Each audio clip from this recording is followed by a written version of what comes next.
Hello guys, कैसे हैं आप सभी। सो गाइस, किरण बुक से हम लोग आपको पढ़ा रहे हैं आजकल 3 चैप्टर। आज उन्हीं टॉपिक में से आज का आपका पहला टॉपिक है, वो है आपका कॉमन एरर, जहां हम लोग आपको 55 क्वेश्चन तक सॉल्व करवा चुके थे। इस गाइस, आज हम लोग बात करेंगे क्वेश्चन नंबर 56 से आगे की। यहाँ पर देखते हैं गाइस, आज का पहला क्वेश्चन क्या है। पहला क्वेश्चन कह रहा है कि 2 hours have passed since he had fallen asleep. Gas, मैंने आपको बताया था कि सिंस जो है आपका एज ए कंजक्शन और एज ए प्रपोजिशन दोनों तरह से काम करता है। गैस, अगर इनके बाद वाले पार्ट में वर्ब ना हो, ओनली ऑब्जेक्ट हो, तो ये ऐसी स्थिति में आपका काम करता है प्रपोजिशन का। और अगर दोनों पार्ट में इसके वर्ब हो, सिंस के दोनों तरफ आपके वर्ब हो, इधर भी और इधर भी, तो ऐसे में काम करता है आपका कंजक्शन का। यहाँ गाइस सेंटेंस में दोनों ही तरफ आपको वर्ब दी गई है, since he had fallen asleep और 2 hours have passed. So guys, ऐसी स्थिति में एक स्ट्रक्चर आपके सामने नज़र आता है। वो है गाइस ये कि सिंस से अगर सेंटेंस जुड़ा हो तो आपका पहले वाला पार्ट रहेगा परफेक्ट में। इसमें रहेगा गाइस परफेक्ट में, यानी कि has have plus third form, has have plus third form. और बाद वाला पार्ट रहेगा आपका पास्ट इंडेफिनिट में, यानी कि सिर्फ और सिर्फ सेकंड फॉर्म, सिर्फ और सिर्फ सेकंड फॉर्म। यहाँ पर सिंस उसी तरह से काम कर रहा है जिस तरह से काम करता है आपका बिफोर। आपने परफेक्ट सेंटेंस में पढ़ा होगा कि डॉक्टर के आने से पहले मरीज मर चुका था, the patient had died before the doctor केम। ये वही स्ट्रक्चर की तरह यहाँ पे सिंस काम करता है। ओके गाइज, तो यहाँ पर ही हैड फॉलन एस्लीप की जगह ही फेल एस्लीप होना चाहिए था, यानी कि इस सेंटेंस के थर्ड पार्ट में आपके हो गई है एरर। गाइस, चलते हैं सेंटेंस नंबर 57 पर। क्या कह रहा है सेंटेंस नंबर 57? कह रहा है कि हैविंग ब्रोकन डाउन। सो गाइस, यहाँ पे सेंटेंस नंबर 7 की शुरुआत ही हुई है आपकी हैविंग ब्रोकन डाउन से। ये गाइस स्ट्रक्चर आपका हैविंग प्लस वर्ब की थर्ड फॉर्म। सेंटेंस की शुरुआत अगर हैविंग से ही हो और तुरंत बाद वर्ब की थर्ड फॉर्म हो, तो ऐसी स्थिति में हैविंग का अपना मतलब होता है गाइस बाद। क्या होता है गाइस? बाद। मैंने कहा having completed her work she went to Nehru market. अपना काम खत्म करने के बाद वह नेहरू मार्केट गई। तो गाइस, ऐसी स्थिति में यहाँ पे हैविंग आपका बाद का मीनिंग दे रहा है। उसके बाद में गाइस यहाँ पे आगे का पोर्शन जो रहता है वो रहता है सेकेंड फॉर्म में। So having broken down the driver send the car to the garage. Having broken down ये सेंटेंस यहीं ख़त्म हो चुका है।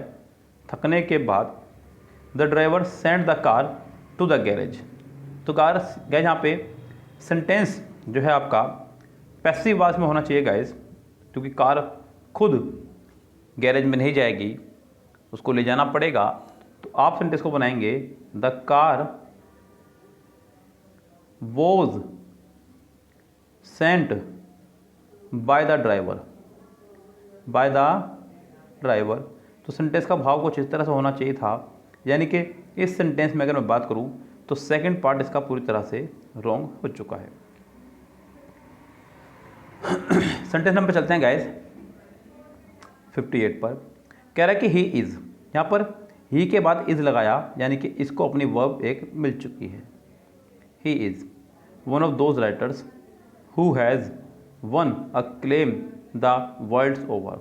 गाइज, मैंने आपको बताया था जो सेंटेंस आपका जुड़ा हो हु से, विच से, व्हाट से और दैट से, तो इनके बाद जो वर्ब आएगी वो पहले वाले सब्जेक्ट के अकॉर्डिंग आया करती है। इस गाइज, तो यहाँ पर जो पहले वाला सब्जेक्ट है वो है आपका प्लूरल राइटर्स, तो बाद वाली वर्ब भी होगी आपकी प्लूरल ही। हु हैज़ नहीं, हु हैव होना चाहिए था, तो सेंटेंस करेक्ट होगा, यानी कि सेंटेंस में आपका सेकंड पार्ट पूरी तरह से रॉन्ग है गाइस। सेकंड पार्ट में आपका हु हैज़ की जगह आपको हु हैव लगाना होगा, क्योंकि हु से पहले हमारा यहाँ खड़ा हुआ है राइटर्स। ओके गाइस, तो प्लूरल नाउन प्लूरल वर्ब हमारे साथ में तैयार हो जाएगी। सेंटेंस नंबर चलते हैं गाइस 59 पर। कह रहा है कि the mason will not do the work except give the order. So guys, यहाँ पे कह रहा है कि मेजन जो है, यानी कि मेजन बोलते हैं गाइस मिस्त्री को, मकान बनाने वाले जो मिस्त्री होते हैं उनको मेजन कहा जाता है। The mason will not do the work rather give the order. Mason जो है काम नहीं करेगा, बजाय वो ऑर्डर देगा। तो गाइस इंस्टीड ऑफ का रेदर जो है आप एक तरह से काम करता है इंस्टीड ऑफ की तरह, इंस्टीड ऑफ के बजाय या फिर के बदले। तो गाइस यहाँ पे एक्सेप्ट की जगह आपको लगाना होगा रेदर। गाइस वैसे भी एक्सेप्ट जो है आपका एक एज ए प्रोपोजिशन काम करता है, जिसका मतलब होता है ओनली। क्या होता है गाइस, जिसका मतलब ओनली। तो गाइस यहाँ पे आपका एक्सेप्ट की जगह आपको लगाना होगा rather. When students are ill, when students are ill they find that they have a lot of work to catch up with when they return. तो गाइस जब स्टूडेंट इल होते हैं, जब स्टूडेंट इल होते हैं तो उनको पता चलता है कि उनको अब बहुत सारा काम करना है अपने स्टूडेंटों के बराबर आने के लिए, अपने स्टूडेंटों का अपने साथियों के बराबर आने के लिए, रिकवर होने पे, नॉट रिटर्न होने पे। तो गाइस यहाँ पे जिसने इस्तेमाल किया है रिटर्न, यहाँ पे मार के साथ में, ये वर्ड आपका प्रॉपर नहीं है। यहाँ पे रिटर्न की जगह आपका होना चाहिए था रिकवर, तो सेंटेंस आपका करेक्ट रहता। यानी कि इस सेंटेंस में आपका थर्ड पार्ट पूरी तरह से रॉन्ग है। आगे बढ़ते हैं गाइस, सेंटेंस नंबर 61 से आगे की बात शुरू करते हैं। क्या कह रहा है, कह रहा है कि scarcely did I reach the airport. Guys आपको तो पता ही है सबको कि जब सेंटेंस की शुरुआत हो आपकी स्कार्सली से या हार्डली से, स्कार्सली या हार्डली से, तो इनके तुरंत बाद आपको एक हेल्पिंग वर्ब या तो डिड या हैड, इनमें से किसी एक को लगाना होता है गाइस। अगर आप लगा रहे हैं डिड, जैसे कि उसने भी लगाया, तो आपको लगानी होगी वर्ब की फर्स्ट फॉर्म, जैसे कि उसने भी लगाया। तो यहाँ पे तो कोई दिक्कत नहीं है गाइस। लेकिन गाइस रूल ये है कि फिर आपको नेक्स्ट पार्ट में कंजक्शन के तौर पे वैन लगाना होगा, जो कि यहाँ नहीं लगाया। उसने देन का इस्तेमाल किया है, जो कि पूरी तरह से रॉन्ग है। गाइस यही एक तरीका है आपको एरर देने का। वैन की जगह आपको देन या देन दे सकता है, और कई बार जब जहाँ देन आना होता है वहाँ पे देन की जगह आपको वैन या फिर देन दे सकता है। सो गाइस ये कन्फ्यूजिंग वाले वर्ड्स हैं जो आपको कन्फ्यूज़ करते हैं। यहाँ पर सेकंड पार्ट में देन की जगह आपका वैन होना है, तो सेंटेंस होगा आपका करेक्ट। सेंटेंस नंबर गाइस 62 देखिएगा। कह रहा है कि the power to distinguish between differences is the basis of science and art. So guys यहाँ पे उसने कहा है आपसे कि the power to distinguish between. So guys यहाँ पर अगर मैं बात करूँ, उसने एक वर्ड का इस्तेमाल किया है जो कि है डिस्टिंग्विश। गाइस डिस्टिंग्विश का मतलब ही दो लोगों या दो वस्तुओं के लिए किया जाता है। सो गाइस यहाँ पे हम लोग यहाँ पे जो इस्तेमाल किया उसने बिटवीन, ये बिल्कुल गलत हो जाएगा बिटवीन डिफरेंसेस, क्योंकि डिस्टिंग्विश अपना आप से ही काम कर रहा है जितना काम हमें करना था। सो गाइस यहाँ पे सेकंड पार्ट में डिस्टिंग्विश के साथ में बिटवीन नहीं आएगा। इसको हम बोल सकते हैं सुपरफ्लोस, जो मैंने आपको पढ़ाया था गाइस। तो सुपरफ्लोस की तरह ये काम कर रहा है आपका। यहाँ पे इस पार्ट में आपके एरर हो जाएगी। अगला देखिए गाइस, सेंटेंस नंबर 63 कह रहा है कि I have seen her only once but I am liking her a lot. Guys अगर आपको याद हो तो मैंने आपको ऐसी बहुत सारी वर्ब लिखवाई थी। मैंने कहा था कंटिन्यूस टेंस में इनकी आईएनजी फॉर्म नहीं होती है। अगर आपको याद नहीं है तो आप अभी जाइएगा यूट्यूब पर, इस वीडियो को देखने के बाद में डालिएगा present indefinite by Saurabh Jain sir. जो लेटेस्ट टॉपिक है वो वाला पढ़िएगा गाइस। क्यों? क्योंकि उसमें हमारा पास माइक आ चुका था और वॉइस क्वालिटी हम लोग अच्छी देनी शुरू कर दी थी बच्चों को। So present indefinite by Saurabh Jain sir, आप इसको पढ़िएगा, आपको खूब अच्छा लगेगा। ऐसे बहुत सारी वर्ब हैं जिनकी आईएनजी फॉर्म नहीं होती है। See, look, watch, hear, listen, smell, taste, feel, recognise, love, like, ऐसे बहुत सारी वर्ब हैं जिनकी गाइस आईएनजी फॉर्म नहीं होती है। तो उन्हीं में से एक थी आपकी ये वाली भी। आई एम लाइकिंग हर अलॉट, ये कहना गलत होगा guys. I like her a lot, ये सेंटेंस आपका इस तरह से होगा करेक्ट, यानी कि सेंटेंस के थर्ड पार्ट में हो गई है एरर। सेंटेंस नंबर 64 कह रहा है कि I told him that we enjoyed. Guys sentence आपका जुड़ा है दैट एंड दैट से, और दैट से पहले उसने लगाया है सेकंड फॉर्म। तो दैट के बाद आपका लगना होगा हैड प्लस वर्ब की थर्ड फॉर्म। ओके गाइस, तो यहाँ पे दैट वी एंजॉयड की जगह आपका होना होगा we had enjoyed. Sentence number चलते हैं गाइस 65 पर। क्या कह रहा है? कह रहा है कि John is working very hardly. Guys hardly आपका एक नेगेटिव वर्ड है। यस, हार्डली जो है आपका एक नेगेटिव एडवर्ब है जिसका मतलब होता है ना के बराबर, मुश्किल से ही। जबकि आप यहाँ पे कहना चाह रहे हैं वो वर्किंग वेरी हार्ड, यानी कि बहुत कठिन परिश्रम कर रहा है। आपको यहाँ पे एक एडजेक्टिव की ज़रूरत थी गाइस। तो यानी कि इस सेंटेंस में आपका पहला ही पार्ट हो जाएगा पूरी तरह से रॉन्ग। आगे बढ़ते हैं गाइस यहाँ पे सेंटेंस नंबर 66 पे। ये आपका सेट है SSC section officer commercial audit exam 25/9/2005 में आया हुआ। कह रहा है कि he ate nothing since yesterday. Sentence बहुत सुंदर है। यहाँ पर उसने इस्तेमाल किया है सिंस यस्टरडे। सो गाइस यहाँ पे सिंस या फॉर प्लस टाइम का इस्तेमाल किया गया है, तो सेंटेंस या तो बनेगा परफेक्ट कंटिन्यूअस या फिर कम से कम परफेक्ट तो बनना ही चाहिए, तो सेंटेंस में बात बनेगी। परफेक्ट बनने के लिए ज़रूरी है कि सेंटेंस में आपका हैज़ हैव प्लस वर्ब की थर्ड फॉर्म हो। हैज़ हैव प्लस वर्ब की थर्ड फॉर्म हो तो सेंटेंस हमारा परफेक्ट क्लियरली कहलाएगा। यानी कि इस सेंटेंस में शुरुआत में उसने कहा ही एट नथिंग, ये आपका रॉन्ग हो जाएगा। इसको करना होगा आपको he has eaten nothing, he has eaten nothing. So guys इस सेंटेंस के पहले ही पार्ट में हो जाएगी आपके एरर। सेंटेंस नंबर 67 देखिए गाइज क्या कह रहा है। An experimental vaccine has brought glimmer of hope for the malarial researcher. So guys यहाँ पर कह रहा है कि एन एक्सपेरिमेंट वैक्सीन और an experiment vaccine has brought a glimmer of hope for the malaria researcher. So guys third part में glimmer से पहले आपको यहाँ पे अ का इस्तेमाल करना होगा तो सेंटेंस करेक्ट होगा। तो यानी कि इसका थर्ड पार्ट हो गया है पूरी तरह से wrong. After making me wait for 2 agonizing hours, sentence number 68। The great man called me in and asked me what do I want। So guys जैसा कि आपको पता ही है कि सेंटेंस के बीच में कभी भी डब्ल्यू फैमिली के बाद में आपका हेल्पिंग वर्ब नहीं आ सकती, जो कि उसने लगाया what do I want. So guys ये पूरी तरह से रॉन्ग है। सेंटेंस होना चाहिए था व्हाट आई वॉन्ट, क्योंकि डू डज हटेगा, उसकी जगह पर आपकी वर्ब की फर्स्ट फॉर्म आ जाएगी।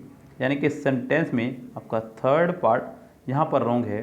व्हाट डू आई वांट की जगह व्हाट आई वांट होना चाहिए था। इस सेंटेंस में थर्ड पार्ट में हो गई है आपके एरर गाइस। सेंटेंस नंबर देखते हैं गाइस 69। कह रहा है कि the ebb and flow of the tides are now understand. So guys यहाँ पे सेंटेंस में उसने कहा the ebb and flow. Guys यहाँ पर अगर मैं बात करूँ सेंटेंस में तो दो नाउन हमारे एंड से कनेक्टेड हुए हैं, दो नाउन हमारे यहाँ पे एंड से कनेक्टेड हुए हैं और दोनों में से सिर्फ पहले वाले से पहले उसने लगाया है आर्टिकल। तो ऐसे में हमें सिंगुलर वर्ब का इस्तेमाल करना होता है। सो गाइस यहाँ पे सेंटेंस में आर की जगह आपको लगाना होगा इज़, यानी कि सेंटेंस का सेकंड पार्ट हो जाएगा आपका पूरी तरह से रॉन्ग। सेंटेंस नंबर 70 देखिए गाइस क्या कह रहा है। कह रहा है कि the green paint on the wall, बिल्कुल ठीक है अभी तक तो, provides a suitable contrast with the yellow doors. So guys the green paint on the wall को तो हम कट कर देंगे बिकॉज प्रीपोजिशन के बाद वाला पार्सन है। उसके बाद में प्रोवाइड्स, ठीक है, पेंट की वजह से, अ suitable contrast with yellow doors. So guys sentence पूरी तरह से करेक्ट है, यानी कि सेंटेंस हुआ आपका no error. Okay guys sentence आपका पूरी तरह से है नो एरर। आगे गाइज यहाँ पे सेंटेंस नंबर है आपका 71 to 80, जो कि आपका आया हुआ है SSC tax assistant income tax और सेंट्रल एक्साइज एग्जाम में। कह रहा है कि even today it is incredulous to think that man have walked on the moon, man had walked on the moon. So guys यहाँ पे उसने इस्तेमाल किया एक वर्ड आपका इनक्रेडुलस। इनक्रेडुलस का जो उसने इस्तेमाल किया है गाइस, ये आपका यहाँ पे पूरी तरह से रॉन्ग है। यस, क्योंकि इसका मीनिंग यहाँ पे फिट नहीं बैठ रहा है। आपको लगाना होगा सेकंड पार्ट में इनक्रेडुलस की जगह इनक्रेडिबल। इनक्रेडिबल मतलब अविश्वसनीय, यानी कि इस सेंटेंस में आपका हो चुका है सेकंड पार्ट एरर। अगला है, कह रहा है कि द फायरमैन वोर इन फ्लेमेबल क्लोथिंग। गाइज, इन फ्लेमेबल की जगह आप अच्छा होगा लगाएं नॉन फ्लेमेबल। इन फ्लेमेबल का मतलब होता है वो चीज़ जो आसानी से आग पकड़ ले। तो फायर वर्कर जो हैं ऐसे कपड़े पहनते हैं जो आसानी से आग ना पकड़े। तो गाइज यहाँ पे सेंटेंस में इन फ्लेमेबल की जगह आपको लगाना होगा नॉन फ्लेमेबल। तो गाइज तब जाकर सेंटेंस आपका करेक्ट होगा। इस सेंटेंस के हो गई आपके सेकंड पार्ट में एरर। सेंटेंस नंबर 73 कह रहा है कि besides food the pilgrims carried some medicine. खाने के अलावा पिलग्रिम्स जो हैं लेके चलते हैं साथ में अपने कुछ दवाइयाँ भी। सो गाइज बिसाइड्स फूड, यहाँ सेंटेंस में शुरू में जो उसने लगाया बिल्कुल ठीक है सेंटेंस। अच्छा सॉरी, बिसाइड है गाइज, माफ़ी चाहूँगा, मुझे बिसाइड ही दिख रहा था। गाइज बिसाइड नहीं, यहाँ पे बिसाइड्स होना चाहिए। बिसाइड्स का मतलब होता है अतिरिक्त, अलावा। बिसाइड का मतलब होता है बगल में, जो कि रॉन्ग है गाइज। यहाँ पे मैं बिसाइड्स ही पढ़ रहा था और मुझे दिख भी बिसाइड्स ही रहा था। तो गाइज बिसाइड्स फूड यानी कि सेंटेंस के पहले ही पार्ट में हो गई है आपके एरर। बिसाइड की जगह आपको बिसाइड्स करना होगा। सेंटेंस नंबर गाइज 74 कह रहे कि adult suffering chicken pox can develop all kinds of complications. तो गाइज सेंटेंस में उसने इस्तेमाल किया है एडल्ट्स सफरिंग। गाइज आपको मैंने एक चैप्टर पढ़ाया है यूट्यूब पर फिक्स्ड प्रपोजिशन नाम का। वहाँ जो हमारा फर्स्ट डे था वो यही था गाइज कि फ्रॉम किस किस के साथ आता है। यहाँ पे सफ़र के साथ हमेशा आपका फ्रॉम आया करता है गाइज। बचपन में आपको भी अपनी एप्लीकेशन याद आ रही होगी सिक लीव की, यानी कि बीमारी के लिए प्रार्थना पत्र की, आपको याद होगी I have been suffering from fever. So guys याद कीजिएगा सफरिंग फ्रॉम फीवर। तो यहाँ पे सफ़र के साथ में फ्रॉम आना चाहिए था, सफरिंग फ्रॉम चिकन पॉक्स, तब सेंटेंस होता करेक्ट। यानी कि इस सेंटेंस के पहले ही पार्ट में हो गई है आपके एरर। अगला सेंटेंस है 75। क्या कह रहा है गाइज, कह रहा है कि the well known pianist had to practise. Guys अगर आपको याद हो तो मैंने आपको दो प्रैक्टिस बताए थे, एक प्रैक्टिस ये वाला और एक प्रैक्टिस एस वाला। ये आपका नाउन है और ये आपका वर्ब। यस गाइज, तो यहाँ पे साफ साफ मैंने आपको बताया था एक बार कि टू के बाद हमेशा वर्ब आया करता है और फोर के बाद हमेशा नाउन। गाइज याद होगा, यहाँ सेंटेंस में टू के बाद आ रहा है, इसका मतलब ये आपका पूरी तरह से रॉन्ग हो गया। या सेंटेंस में आपको टू प्रैक्टिस वाला पोर्शन में सी की जगह एस लगाना होगा, तो सेंटेंस होगा करेक्ट। यानी कि सेंटेंस के सेकंड पार्ट में हो गई आपके एरर। सेंटेंस नंबर 75 देखिएगा, इस सेंटेंस नंबर 75 ही था। 76 देखिएगा, कह रहा है कि the prime minister was asked to write a forward to the book. The prime minister was asked to write a forward. Guys forward की जगह आपको लिखना होगा फॉरवर्ड। यस गाइस, तो सेंटेंस होगा करेक्ट। यानी कि सेंटेंस के भी सेकंड पार्ट में हो गई आपके एरर। सेंटेंस नंबर 77 देखिएगा, इस क्या कह रहा है, I must compliment you. Guys compliment आपका यहाँ पे जो है, कॉम्प्लीमेंट का मतलब होता है जो उसने लगाया किसी चीज़ में कोई चीज़ ऐड करना, और कॉम्प्लीमेंट यानी किसी की प्रशंसा करना। तो गाइस यहाँ पे कॉम्प्लीमेंट की स्पेलिंग आपकी रॉन्ग हो गई है, COMPLIMENT यहाँ पे होना चाहिए था, तो सेंटेंस करेक्ट रहता। इस सेंटेंस के फर्स्ट पार्ट में ही हो गई आपके एरर। गाइस चलते हैं 78 सेंटेंस से, क्या कह रहा है कह रहा है कि 78 सेंटेंस में the sweets were shared between the four girls. Guys इतना इजी सेंटेंस जो कि आपको दिख ही रहा होगा, बिटवीन हमेशा दो लोगों के लिए लगाया जाता है guys, not more than two. दो से ज़्यादा के लिए हम लोग इस्तेमाल करते हैं एमंग का। किसका इस्तेमाल करते हैं? एमंग का। तो इस सेंटेंस में हमारा बिटवीन की जगह होना चाहिए था एमंग। क्या होना चाहिए था गाइज? एमंग। तो गाइज यहाँ पे सेंटेंस के सेकंड पार्ट में हो गई आपके एरर। अगला गाइज यहाँ पे 79 कह रहा है कि the long distance train which met with an accident was carrying some army personnel. So guys army के अस्त्र शस्त्र की बात हो रही है, तो उसको अंग्रेजी में बोलते हैं गाइज PERSONNEL, यानी कि इसकी स्पेलिंग में यहाँ पे मिस्टेक दे दी गई है। ये बहुत शानदार मिस्टेक कहूँगा, क्योंकि यहाँ तक बच्चों का दिमाग शायद ना पहुँचे। The young man from Japan found the ascent of the mountain. Guys यहाँ पे माउंटेन पर चढ़ने की बात हो रही है, और जो उसने असेंट लगाया आपका ASSENT, इसका मतलब होता है सहमति देना। चढ़ाने के लिए, चढ़ने के लिए हम लोग लगाते हैं असेंट का। आपको याद होगा असेंडिंग ऑर्डर और डिसेंडिंग ऑर्डर। तो गाइज यहाँ पे असेंट की जगह आपको असेंड ASCENT का इस्तेमाल करना होगा, तो सेंटेंस होगा आपका करेक्ट, यानी कि सेंटेंस के सेकंड पार्ट में है फिर से एरर। सो गाइज यहाँ पर हमने आपको एक चीज़ सिखा दी सेंटेंस में। आज जो मैंने आपको पढ़ाया है वो पढ़ाया है 56 से 80 तक। साथ ही साथ मैं आपको एक्स्ट्रा रूल्स भी कवर करते हुए चलता हूँ, जिससे कि कल को अगर आपको दिक्कत हो तो आप खूब अच्छे से यहाँ पे अपनी तैयारी कर सकें। आप आने वाले सेंटेंसेस को खुद से भी सोल्व करना सीखेंगे। ये सबसे बड़ा प्लस पॉइंट हमारे कोर्स में है। सो गाइस फिलहाल चलते हैं, लेते हैं आपसे विदा। तब तक के लिए goodbye, have a nice day.